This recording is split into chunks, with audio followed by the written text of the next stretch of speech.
was once said, any man can be a father. It takes someone special to be a dad. Such is the story of our father, Ray Gerlich. Dad was born into the Roaring Twenties, a post-war time of happiness and crazy dancing, tempered by prohibition and gangsters. It was a decidedly black and white existence, a time when people were prim and proper and dressed like they meant it. He and his sister Sylvia were born to first-generation Americans of German descent, the offspring themselves of 1890s-era immigrants. They and other family members lived in a three-story brown house on Escanaba Avenue in Chicago, and then later in a single-family residence on Marquette, in what was then considered the far South Side, right about the time the Depression hit. Dad graduated from Pullman Tech in 1939, where he studied a variety of business topics as well as trades. He took his first job at the Jewel Tea Company over on 79th Street, where he pulled a wagon house to house, making deliveries for 10 cents apiece. Later, he took a job in the mailroom at the University of Chicago, and frequently came in contact with Enrico Fermi, who was busy developing the atom bomb. Top secret, you know. And then the war came calling. Like most young men of the greatest generation, Dad served our country in World War II. His role in the Army was that of electrician, first in London and later in Paris. Dad was there the day Paris was liberated, August 25th, 1944. He and 5 other servicemen took over Hôpital Beaujon, claiming it for Allied purposes. He stayed there for 2 years. Dad forever told stories of those years in Paris, the City of Lights. It made a lasting impression on him. Earlier this year, while in Paris, I did a video chat with Dad from outside that very same hospital. His first words when he saw me, "Hey, what's that behind you?" He recognized it after 72 years. He served our country for 3 years, 3 days, 3 months, and returned home to rebuild a country torn by war. I have no one more to thank for my fascination with Route 66 than Dad. It was his 1955 road trip on the Mother Road that forever imprinted that ribbon of pavement on his brain, for in so doing, he discovered the fabric of America. Mark and I followed in Dad's tire tracks in the summers of 2012 and 2013, and along the way tried desperately to chase his exhaust. It caused him to tell me the tales of that epic journey for years whenever I asked for more. From the urban jungle of Chicago to the cornfields of central Illinois, the mighty Mississippi, the rolling wooded hills of Missouri, a small corner of Kansas, the oil-rich red soils of Oklahoma, and on to the barren plains of the Texas Panhandle, they stabbed westward. And then the fun began as they crossed into New Mexico's land of enchantment, with its vibrant shades, Native American heritage, and kitschy tourist traps. Later they passed into the painted desert of Arizona, where they rolled right by my favorite site on the route, the Painted Desert Trading Post. It is there, atop the mesa across the road, that I watch and listen for Dad and his friends.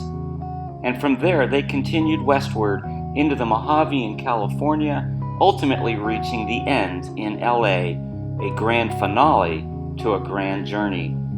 As Dad reflected many years later on this trip, he rued the day that speed became more important than savoring the moment. Dad saw America at perhaps its zenith, a time of unprecedented growth, yet still a time of simplicity, a time when families still dined together.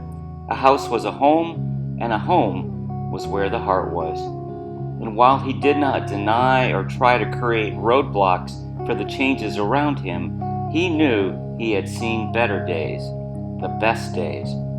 And it was by seeing the country on 66 that summer that he unwittingly planted seeds that one day would be harvested by his sons.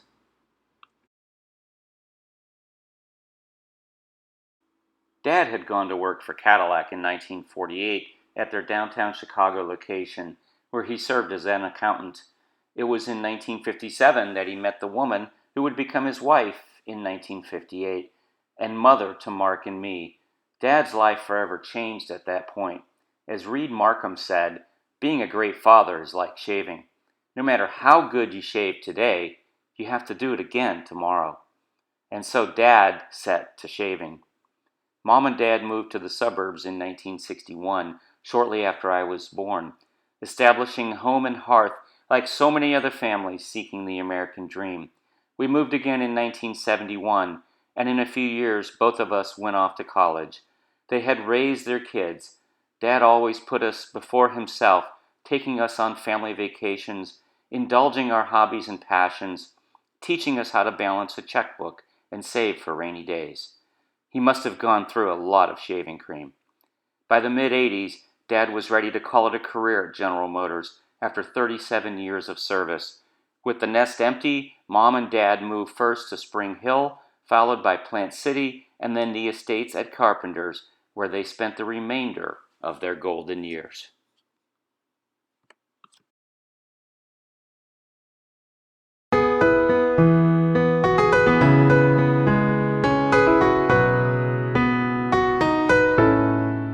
Dad was always a man about town, even after he became scooter-bound his last several years. We had to take his car keys away from him 6 years ago, and shortly afterward, he lost the ability to walk. But that didn't stop his ability from getting around. Michael Jordan once said, "My father used to say that it's never too late to do anything you wanted to do. And he said, you never know what you can accomplish until you try." That was Dad's mantra, too. Dad routinely drove his scooter to the nearby Walgreens to pick up a few things, or to the Aldi, where he still grocery shopped for himself up until the last few weeks. Whenever he could hitch a ride with Mark or me, he would jump at the opportunity to head out to eat. Without doubt, one of his favorite things to do. Visit a brewery, play the slot machines, take in a ball game. You name it, he was pretty much up for it. Back at his retirement center, he still did his laundry until the end, and was frequently seen by fellow residents driving around the premises or hanging out in the woodworking shop where he made and painted countless dozens of craft items. Because he had to keep moving, because acting his age just wasn't in his vocabulary.